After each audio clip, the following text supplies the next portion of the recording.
चलिए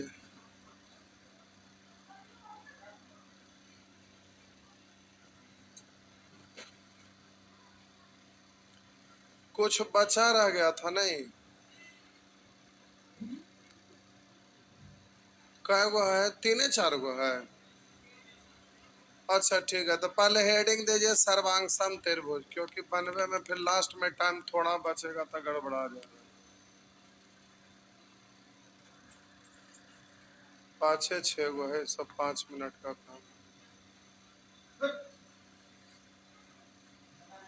हेडिंग देंगे सर्वांगसम त्रिभुज। हेडिंग देंगे सर्वांगसम त्रिभुज। लिखिए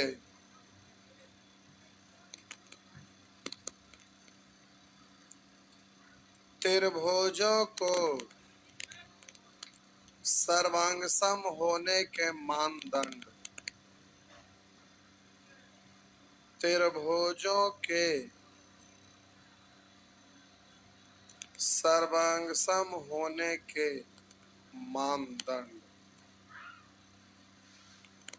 त्रिभुजों को सर्वांगसम होने के मानदंड।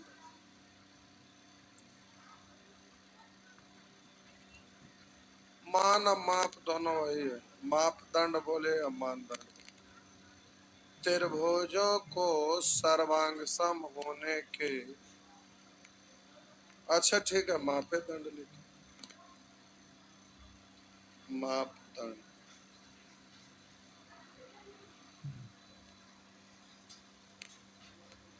लिख दिए। पहला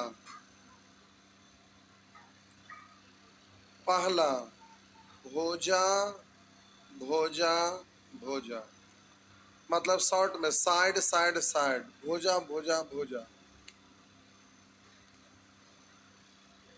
भुजा भुजा भुजा, साइड साइड साइड। एस मतलब साइड लिखे, भुजा भुजा भुजा।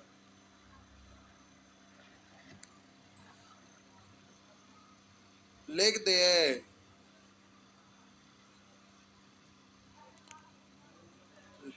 लिख दिए।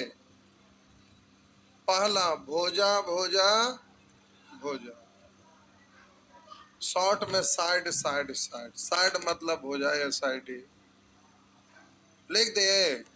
लिखिए दो त्रिभुज सर्वांगसम होंगे।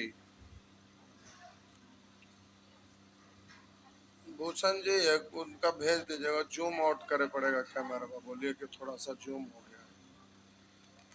पहला भुजा भुजा भुजा, हेडिंग दे दिए। लिखिए दो त्रिभुज सर्वांगसम होंगे यदि, दो त्रिभुज सर्वांगसम होंगे यदि पहले त्रिभुज के तीनों भुजाएं,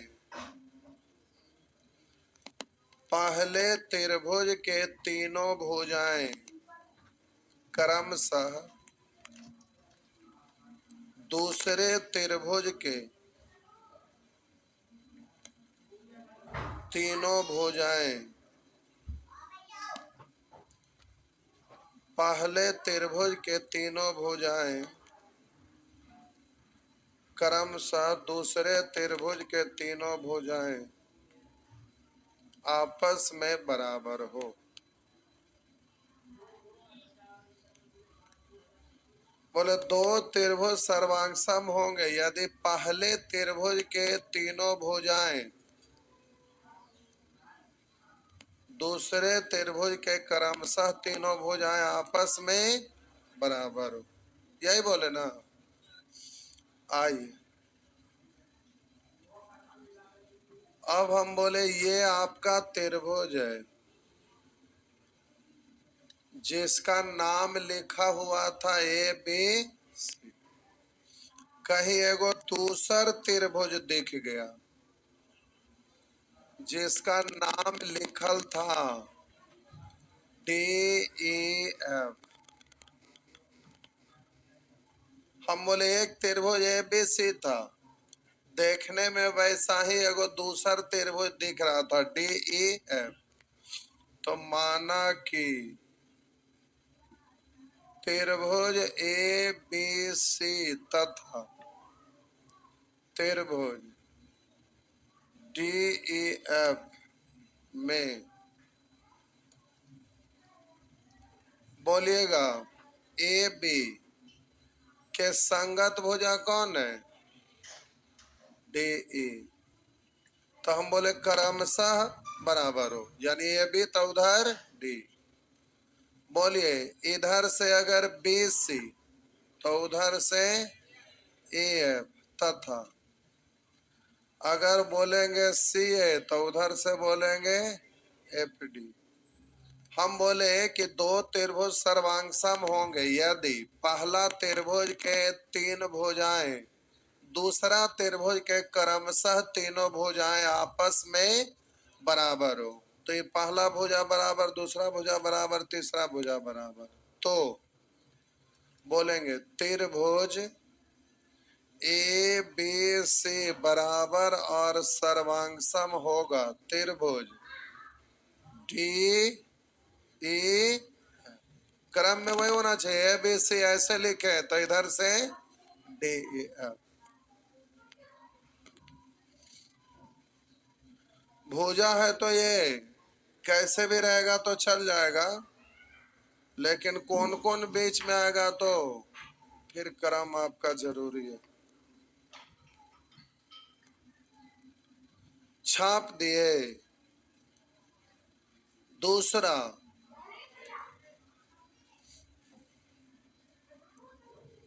फास्ट लिखिएगा क्योंकि कुछ क्वेश्चन भी बनाना है। इस सप्ताह में खत्म हो जाना चाहिए ज्योमेट्री, सॉरी ट्रायंगल। फिर आएंगे क्वाड्रेटरल चतुर्भुज, फिर सर्किल, फिर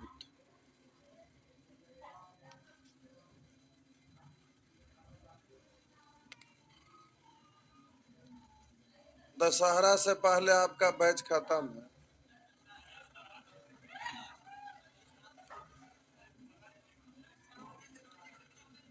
जूम हो गया ज्यादा, यहां तक नहीं दिखता है।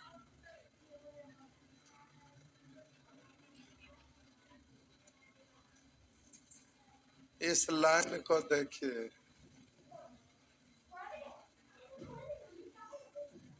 ज्यादा छोटा हो गया, कैमरा उधर खिसकाना पड़ेगा। हाँ, थोड़ा सा बड़ा करिए।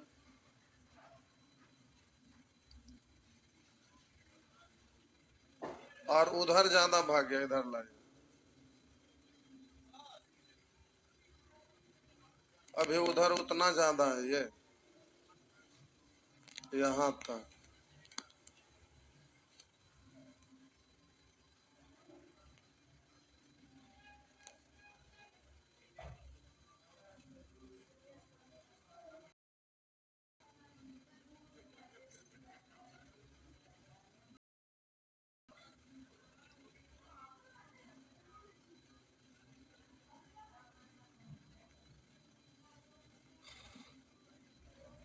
चलिए काम चल जाएगा थोड़ी।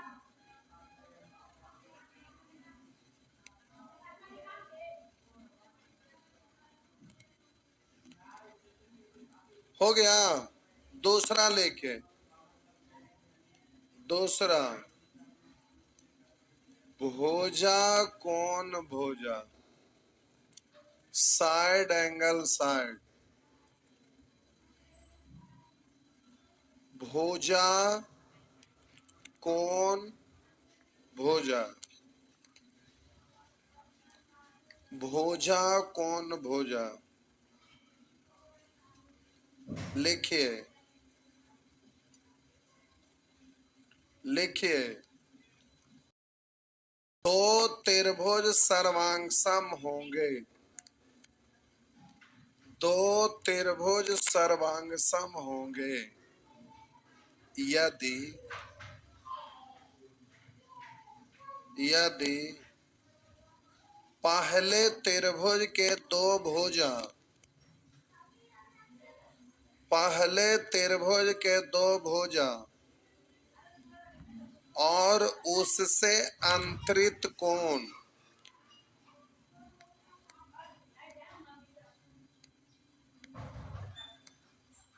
पहले त्रिभुज का दो भुजा और उससे अंतरित कोण। दूसरे त्रिभुज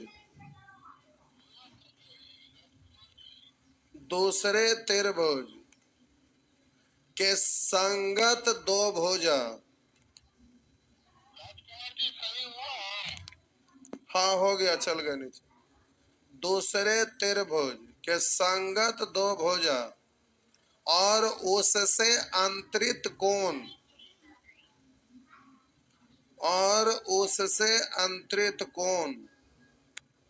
आपस में बराबर हो। आपस में बराबर हो।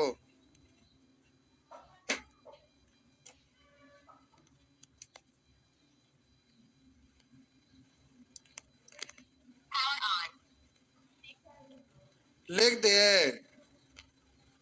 देखिए इसका नामे से काम हो जाता है। जैसे इसमें भुजा भुजा भुजा, तीनों संगत भुजा बराबर। दूसरा भुजा कोण भुजा, तो आप देख रहे हैं कि दो भुजा के बीच में कोण है, इसका मतलब दोनों भुजा से अंतरित कोण। यानी हम बोले कि ये आपका है त्रिभुज जिसका नाम है ए बी सी, और ये आपका दूसरा त्रिभुज है जिसका नाम है D E F.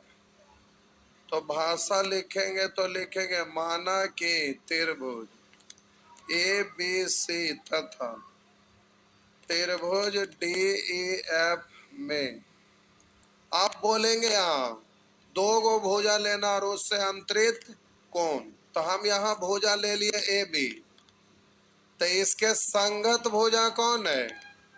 D E. अगर इधर से हम लेंगे, अगर ए सी लेते हैं तो इधर से डी एफ है ना, तथा कोण सी से इसके इसके बराबर इसके तय बराबर था कोण डी। क्या त्रिभुज से बराबर और हम त्रिभुज डी ई एफ हो गया ना। त्रिभुज ए बी सर्वांग सम त्रिभुज डी ई एफ। तीसरा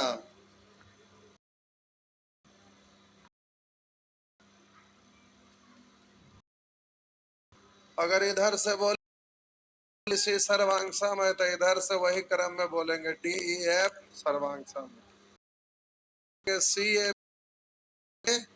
एफ डी। ये आगे आपा जल्दी जल्दी बउआ। समकोण का बनावे के 5-6 गो।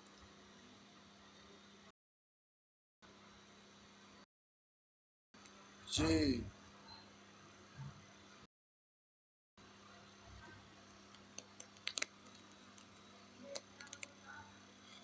आगे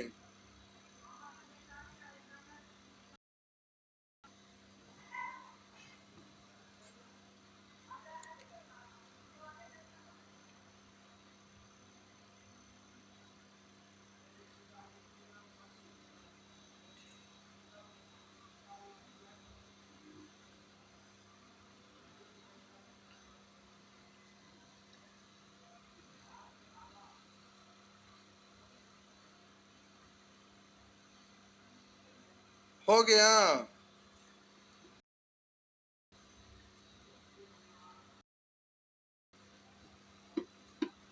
तीसरा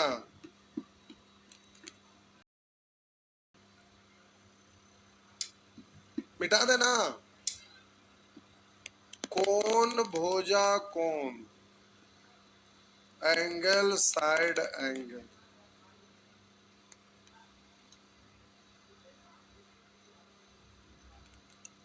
कोण भुजा कोण,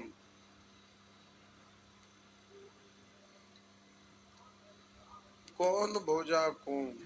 लिख दिए, लिखे। दो त्रिभुज सर्वांग सम होंगे,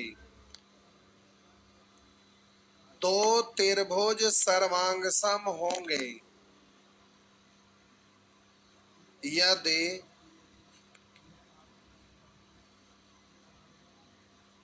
पहले त्रिभुज के दो कोण और उसके अंतर्गत भुजा त्रिभुज सर्वांग सम होंगे यदि पहले त्रिभुज कोण से अंतरित भुजा या उसकी बात बराबर है। सर्वांग सम होंगे यदि पहले त्रिभुज के दो कोण और उसके भुजा दूसरे त्रिभुज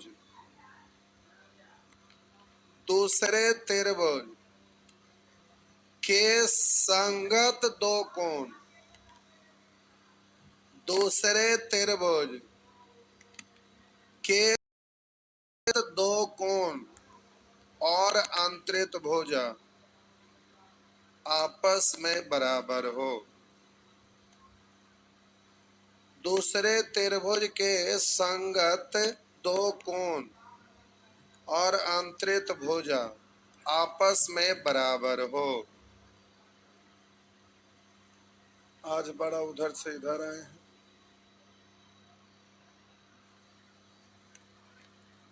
लड़ाई हो गया, लिख दे। देखिए, ये आपका त्रिभुज है जिसका नाम है ए बी सी, और ये एगो दूसर त्रिभुज है जिसका नाम है डी एफ। तो लिखते हैं कि माना कि त्रिभुज ए बी सी तथा त्रिभुज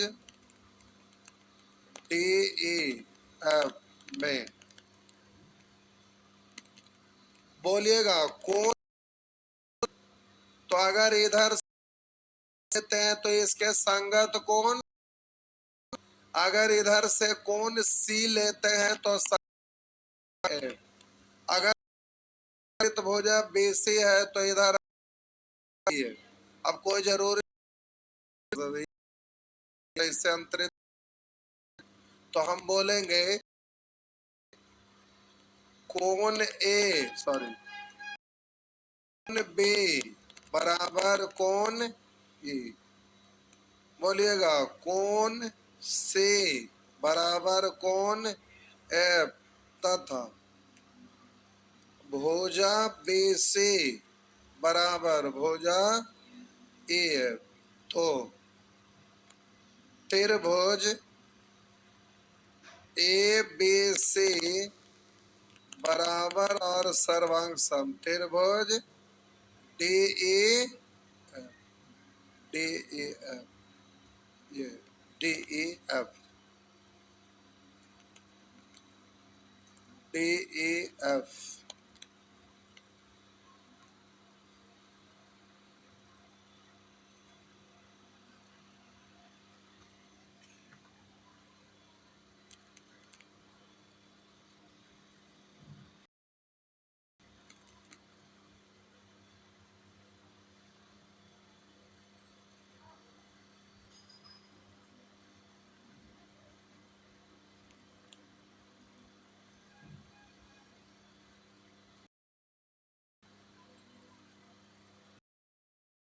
हो गया,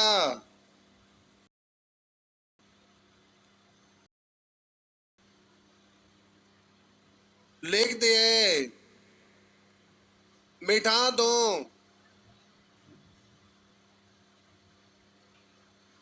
बड़े धीरे जी।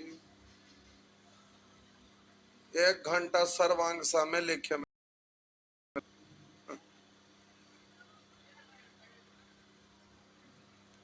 थोड़ा फास्ट फास्ट लिखिए। हो गया, मिटा दो।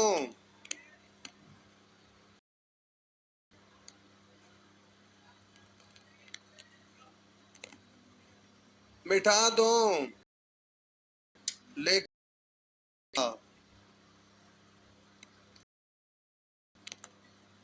कौन कौन भोजा,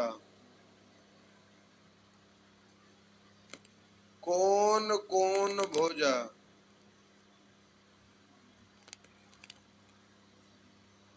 कौन कौन भोजा। लिखे। दो तिरभुज सर्वांग सम होंगे, दो तिरभुज सर्वांग सम होंगे यदि दो त्रिभुज सर्वांग सम होंगे यदि पहले त्रिभुज के दो कोण, पहले त्रिभुज के दो कोण और एक भुजा जो कोनों में अंतरित न हो, पहले त्रिभुज के दो कोण और एक भुजा जो कोनों में अंतरित न हो, दूसरे त्रिभुज के संगत दो कोण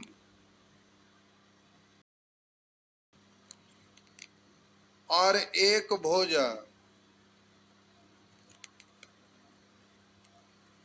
जो कोनों में अंतरित न हो, आपस में बराबर हो। पहले कोण और एक कोनों में दूसरे के कोण और एक कोनों में अंतरित ना हो। ये तो लास्ट में कोनों में अंतरित ना हो लिखना जरूरी ना है। बराबर हो गया ना, आपस में बराबर। आइए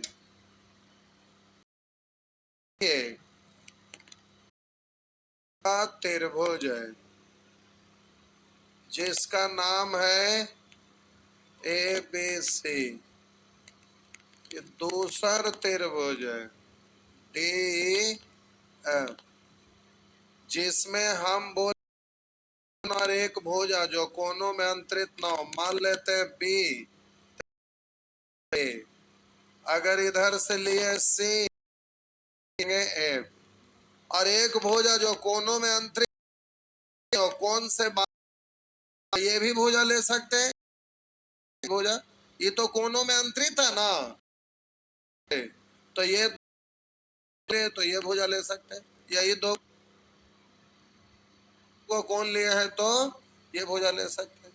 तो अगर इधर से एसी लेंगे तो इधर से संगत भुजा यानी डीएफ।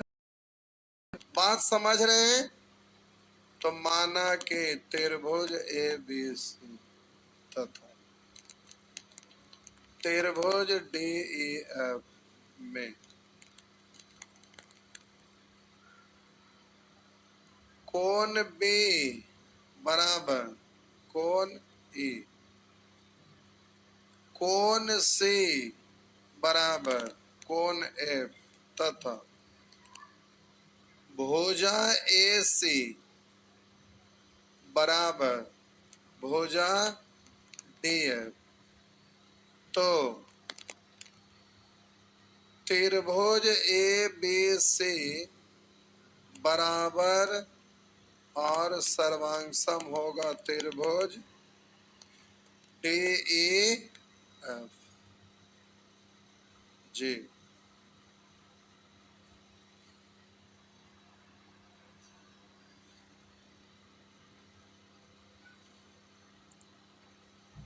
हो गया,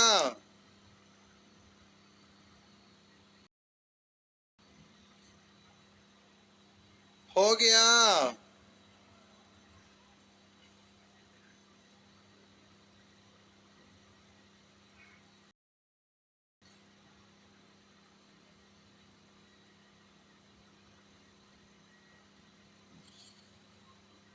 बढ़े,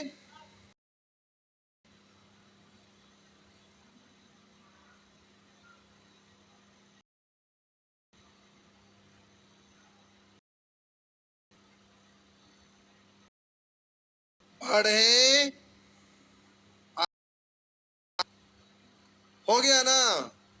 नहीं होगा अभी, लिखिए लिखिए जल्दी जल्दी। अब क्या होगा क्वेश्चन? लिखा, दोबारा अभी लिख लेगा। अब आराम से दोबारा ना लिखिए ला, दोबारा आज तो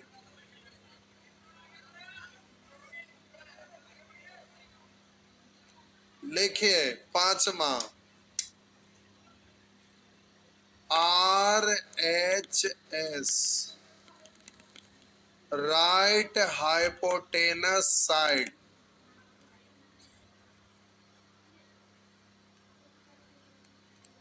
राइट हाइपोटेनस साइड।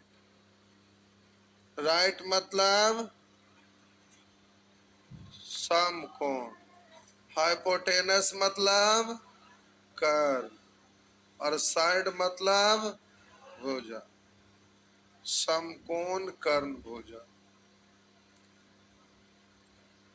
लिखिए, दो त्रिभुज सर्वांग सम होंगे। लिखिए, दो त्रिभुज,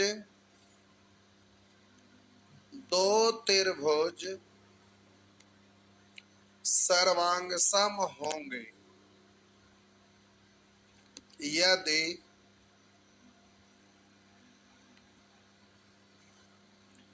दो त्रिभुज सर्वांग सम होंगे यदि पहले समकोण त्रिभुज, पहले समकोण त्रिभुज के कर्ण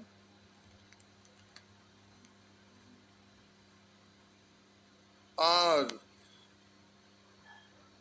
संगत एक भुजा, संगत अभी नहीं लिखे, कर्ण और संगत का लिखना, अगला में न लिखना सर। कर्ण और एक भुजा दूसरे त्रिभुज के, दूसरे त्रिभुज के कर्ण और संगत भुजा आपस में बराबर हो। दो त्रिभुज सर्वांग सम होंगे यदि एक समकोण त्रिभुज के कर्ण और एक भुजा दूसरे त्रिभुज के कर्ण और संगत भुजा आपस में बराबर हो। तो प्यारे हम यहाँ लिखे, ये आपका समकोण त्रिभुज है और एगो दूसरका वाला समकोण त्रिभुज।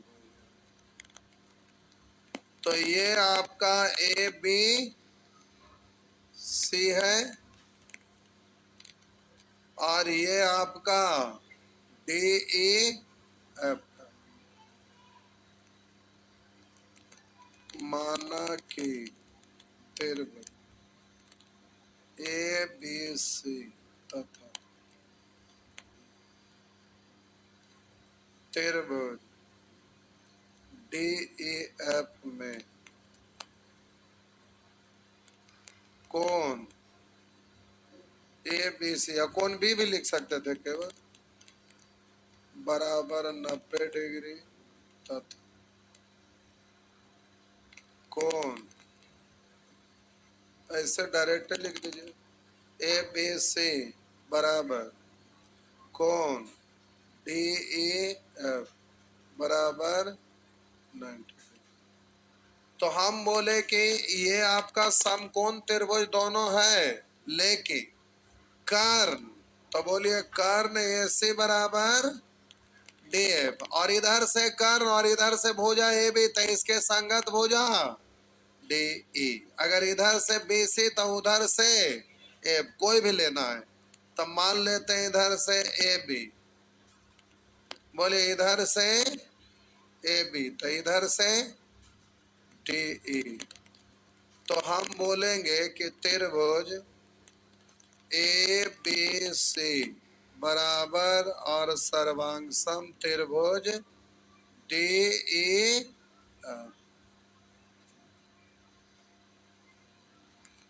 हो गया ना?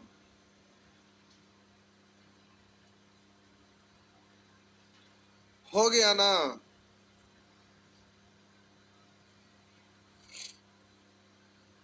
जी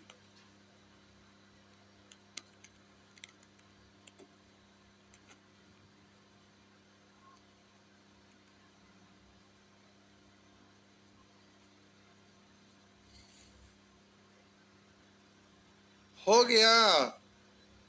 फिगर बना दीजिए।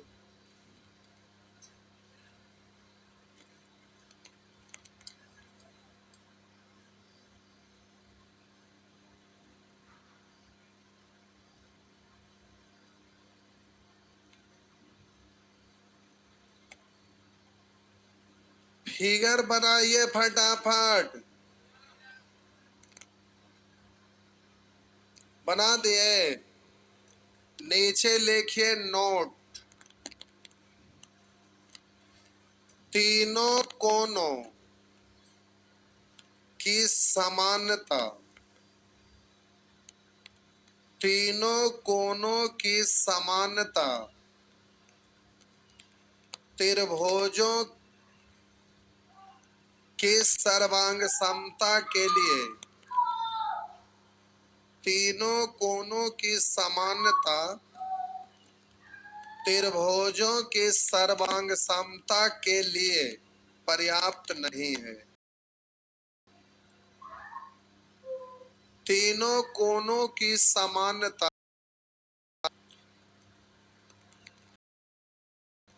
त्रिभुजों के सर्वांग के लिए पर्याप्त नहीं है। त्रिभुजों की समता के लिए, देखिए त्रिभुजों के सर्वांग समता के लिए, लिखिए त्रिभुजों की सर्वांग समता के लिए तीन बराबर भाग में, तीन बराबर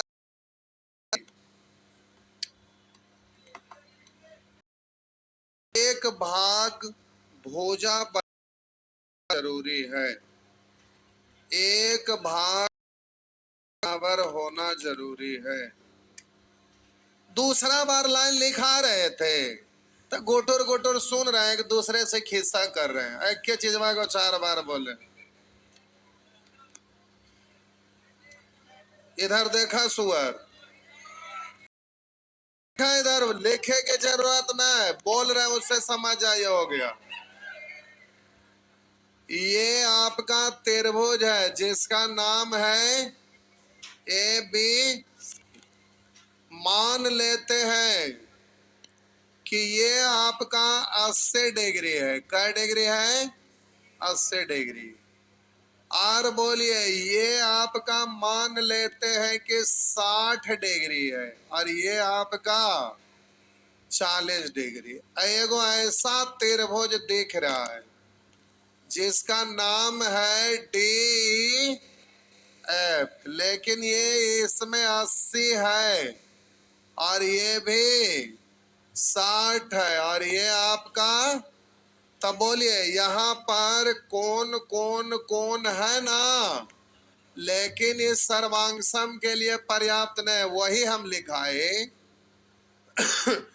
कि तीन कोण अगर बराबर हो तो वो सर्वांग समता के लिए पर्याप्त नहीं है। सर्वांग सम होने के लिए तीन बराबर भाग जो लेते हैं उसमें एक भाग भुजा के रूप में होना जरूरी है। यही ना नोट में लिखा है जो लिखे हैं तो ये लिखे हैं। हम बोले कि दो त्रिभुज सर्वांग होने के लिए अगर तीनों कोण बराबर होगा तो ये सर्वांग सम नहीं होगा। सर्वांग सम होने के लिए तीन बराबर भाग, सर्वांग सम में तो तीन को कोई बराबर करते थे, तो तीन बराबर भाग में से एक भाग भुजा होना जरूरी। अगर भुजा ना होगा तो हम सर्वांग सम नहीं कर सकते। सर्वांग सम का मतलब बराबर, तो बराबर तभी होगा। अब यहाँ पर कौन बराबर है तो आकृति बड़ा हो गया ना। अगर एगो कोई भुजा बराबर होता तो संगत कौन बराबर है, इसका मतलब दोनों त्रिभुज आपस में बराबर होता, यानी सर्वांग सम होता, हाँ या ना।